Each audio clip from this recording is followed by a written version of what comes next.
Friends, मैं हूं dear जान और मेरे YouTube channel science star classes पर आप सभी का हार्दिक स्वागत करता हूं। प्यारे विद्यार्थियों, हम बात कर रहे थे 12th बायोलॉजी के लेसन नंबर 6 के बारे में। कुछ टॉपिक हमने इसमें पढ़ लिए थे। पादपों में जल अवशोषण व रसारोहण। आज जो है, कल हमने इसमें पढ़ा था कि पादपों में जो जल अवशोषण होता है वो मूल रोम से जाइलम तक पहुंचता है और 3 पथ के द्वारा पहुंचता है। तीनों पथों के बारे में हमने कल बात करी थी। एपोप्लास्ट पथ, शिम्प्लास्ट पथ और तीसरे नंबर पे था रसधानीय पथ। इन तीनों के बारे में हमने कल अच्छे से समझ लिया था। आज हम बात करने वाले हैं नेक्स्ट की, ये जो जल अवशोषण होता है, इस जल अवशोषण को प्रभावित करने वाले कारक कौन से हैं। इन कारकों के बारे में आज हम बात करने वाले हैं। जैसे जल अवशोषण को प्रभावित करने वाले कारक कौन से हैं। बहुत सारे कारक हो सकते हैं जो जल अवशोषण को प्रभावित करते हैं। अब हम बात करते हैं इसमें कौन से कारक। नंबर 1 पे है आपके प्राप्य मृदा जल, अवेलेबल सोइल वाटर की बात करेंगे कि प्राप्य जो मृदा जल है वो किस प्रकार से जल अवशोषण को प्रभावित करता है पादपों में।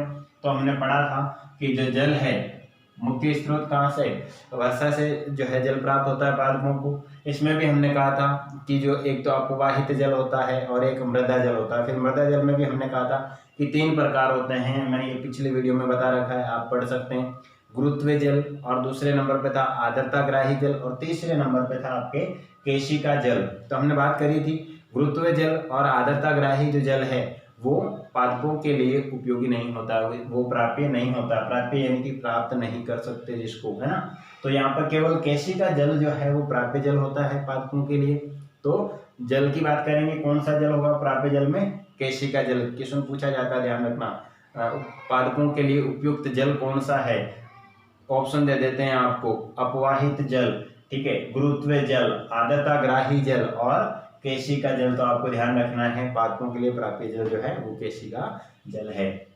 अब हम बात करते हैं कि अवशोषण के लिए सर्वाधिक आदर्श स्थिति कौन सी है, सबसे बेस्ट जो कंडीशन है वो कौन सी है जल अवशोषण के लिए पादपों में। तो वह है जबकि मृदा में जल की जल धारण क्षमता, 2 वर्ड आपको ध्यान रखना है, जल धारण क्षमता और स्थायी म्लायनी प्रतिशतता, स्थायी म्लानी प्रतिशतता के प्रक्षेत्र में हो।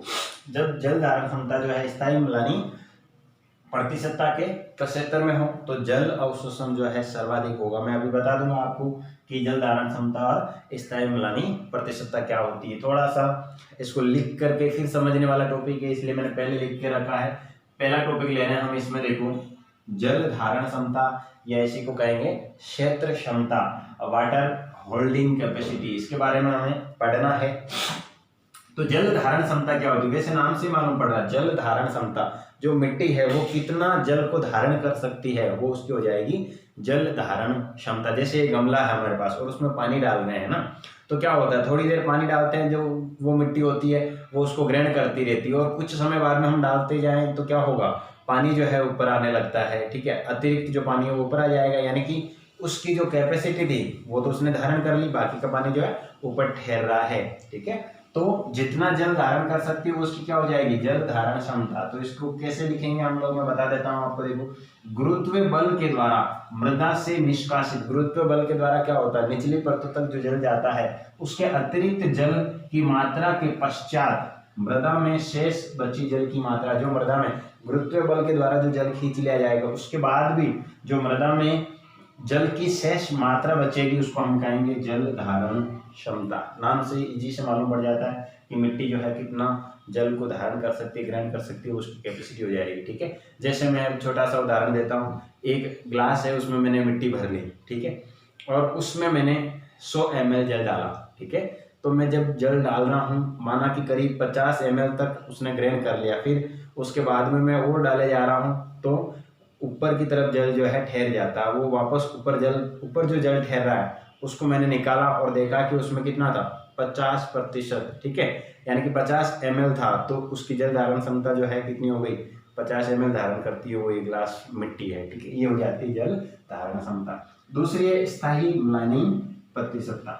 स्थायी म्लानी प्रतिशतता क्या होती है, ये वर्ड ध्यान रखना, ये दोनों ही इंपॉर्टेंट है आपके लिए। 1 नंबर के क्वेश्चन पूछे जाते हैं, परिभाषा पूछ लेते हैं कि, तो स्थायी म्लानी प्रतिशतता क्या होती है, मृदा की वह प्रतिशतता, ध्यान रखना, मृदा की वह प्रतिशतता जबकि इसमें उगे हुए पौधों की पत्तियां प्रथम बार स्थायी मुरझान या म्लानी प्रदर्शित करें। जो पौधे उगे हुए हैं उनकी पत्तियां पहली बार जब ज़्यादा पानी हो जाएगा तो क्या होगा, मुरझा जाएगी।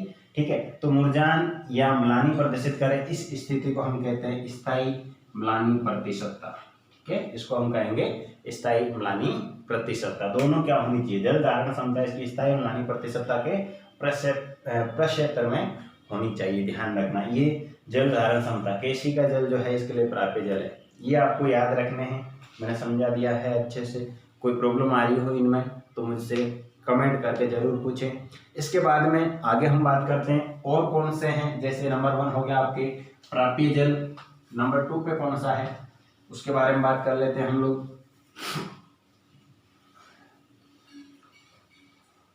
नंबर 2 पे आ जाएगा मृदा वातन। मृदा वातन, ठीक है, मृदा वातन। अच्छी वातन वाली जो मृदा है वो है जल अवशोषण के लिए उपयुक्त। कौन सी होती है, मैं लिख देता हूँ यहाँ पर, दोमट मृदा।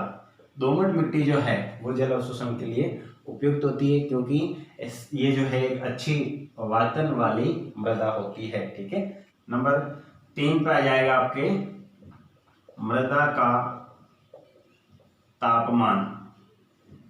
तो आपको ध्यान रखना है कि जल अवशोषण के लिए उपयुक्त तापमान जो होता है वो होता है 20 डिग्री सेल्सियस से 30 डिग्री सेल्सियस तक उपयुक्त जल अवशोषण।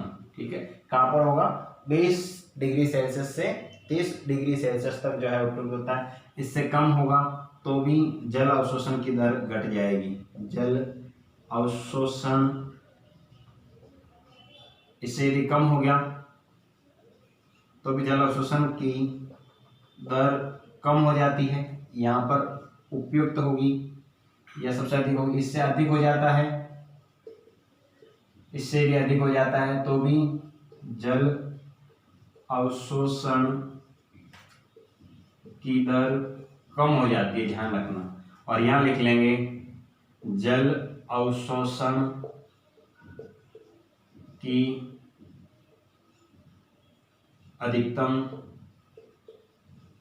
दर। ठीक है, 20 से 30 डिग्री सेल्सियस पर जो है अधिकतम जल अवशोषण होता है। इसके बाद में जो है आपका आ जाएगा नंबर 4 पर मृदा विलयन की सांद्रता।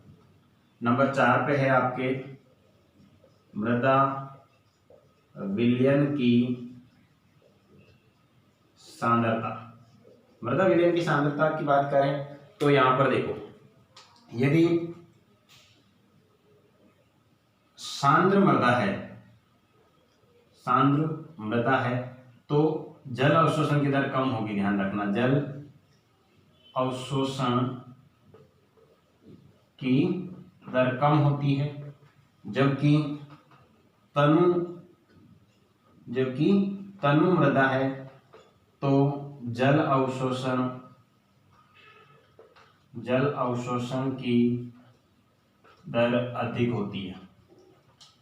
ठीक है, ये ध्यान रखना है। सांद्र मृदा है तो जल अवशोषण की दर कम होगी और तनु मृदा है तो जल अवशोषण की दर जो है अधिक होती है। कुछ 4 या 5 जो जल अवशोषण को प्रभावित करने वाले कारक थे, मैंने आपको समझा दिए हैं। किसी प्रकार की कोई दिक्कत आती है तो आप मुझसे कमेंट के माध्यम से पूछ सकते हैं। मेरे नोट्स प्राप्त करने के लिए टेलीग्राम चैनल से जुड़ना ना भूलें। Science star classes Beawar Telegram channel जो है इस नाम से है मेरा। आप टेलीग्राम डाउनलोड करें अपने मोबाइल में और लिखें, वहाँ पर सर्च करें साइंस स्टार क्लासेज ब्यावर, वहाँ पर मेरा चैनल मिल जाएगा। एक ही नाम से चैनल है, ठीक है, वो ज्वाइन कर लें ताकि सारे नोट्स जो है वहाँ पर आपको अवेलेबल हो सके। बहुत बहुत धन्यवाद, थैंक यू।